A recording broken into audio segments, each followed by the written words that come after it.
Jack Posobiec. He's the author of the new book, Unhumans, The Secret History of Communist Revolutions and How to Crush Them. And I would say that there are few people who move the conversation as much as Jack Posobiec. Jack, great to talk to you, brother. How are you?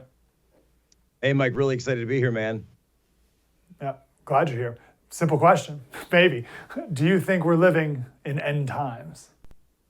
Well, here's the way I would put it. I would say that there are people who want it to be the end times. And we refer to those people in the book. We talk about the Unhumans, and we do this as a descriptor, but also a verb.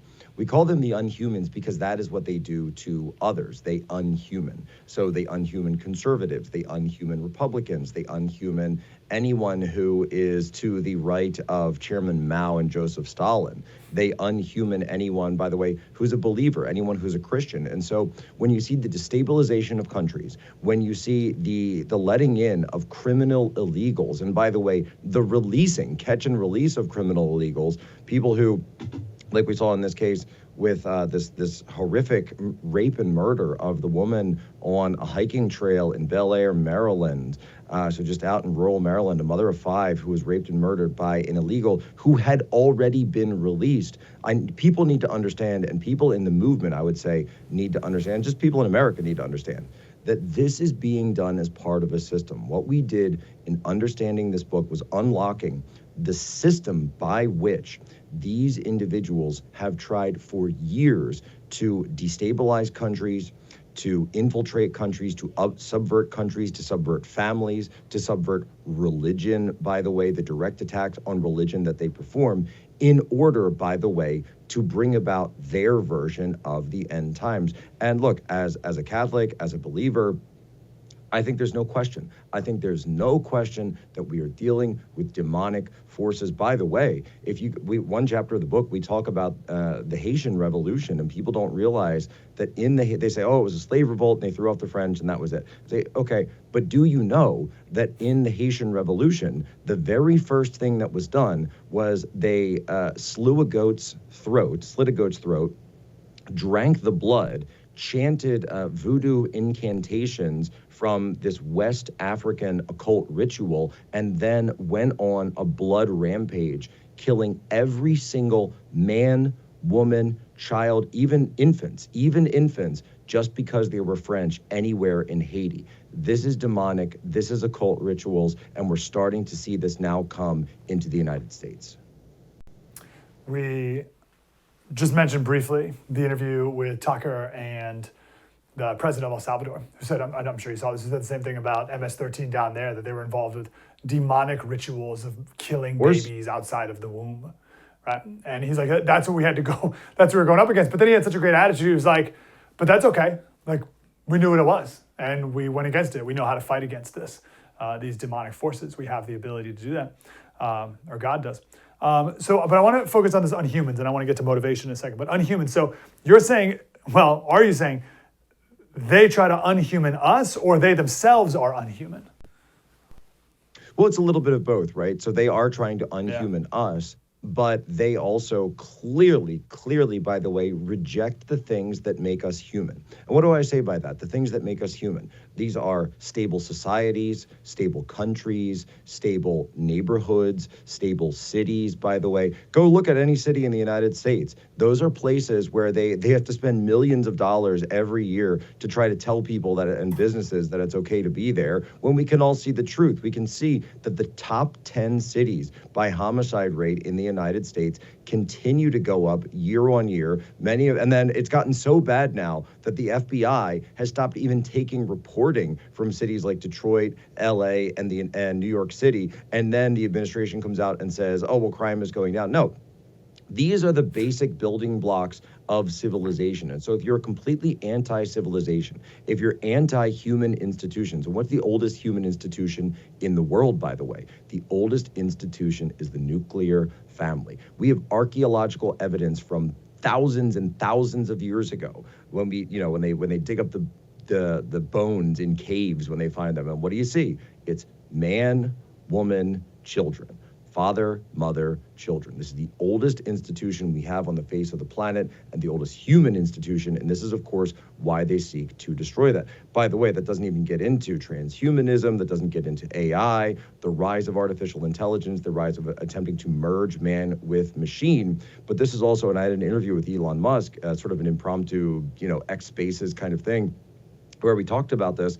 And Elon said, look, I'm team humanity. And I think that's the one thing that separates the two sides right now. It isn't necessarily race. In some cases, you can even bring in people that aren't necessarily believers. But if you stand for humanity, then you're a member of team humanity. And that's the side I want to be on. It's wild. They may have an answer to this question if you ask them.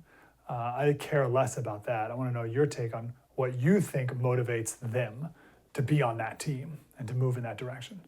Oh, that's very simple. We actually open the book with this quote. And so communism, which is, of course, the system by which it's more popularly known, but at the same time, you can hear this with different names in different places, the Khmer Rouge, the Bolshevik movement, the Jacobins of France in the 1790s.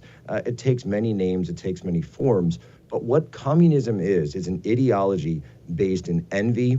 It's an ideology based in jealousy. It's an ideology that's based in pride. And it's the idea that anyone who is normal, anyone who is successful, anyone who has actually achieved, for lack of a better term, anyone who has built something in the real world is somehow an oppressor.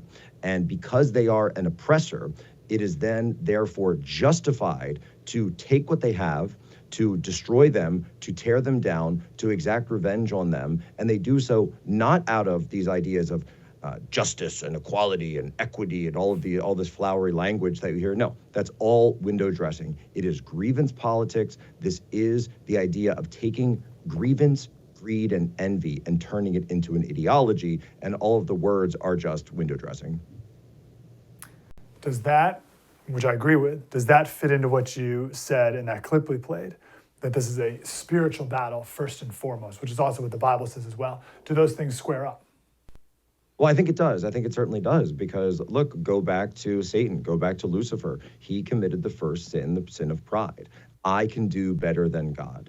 I am better than God. I can overtake God. And they say a third of the angels, the third of the core of angels, agreed with Lucifer, and that Lucifer led the war on heaven because of this idea that I can do better than God. I belong on the throne and not him. He is the creator of all things. So when I said when they go after builders, who is the greatest builder? Who is the greatest creator? Of course, our spiritual father who created the entire universe, every living thing in it. And so if you or any entity believe that you can do better and that you should be on the throne and you deserve to be on the throne, that you would actually declare war against God, then that is exactly the sin that we are talking about here, the same exact sin. This is why in Dante's Inferno, what is the lowest rung, the lowest circle of hell, of course, is the sin of treason against your Lord. And who is at the center of hell is Satan. And of course, in the Inferno, we actually learned that the lowest rung of hell is the furthest away from God you can possibly be. And so it's not fire and brimstone, it's actually ice cold,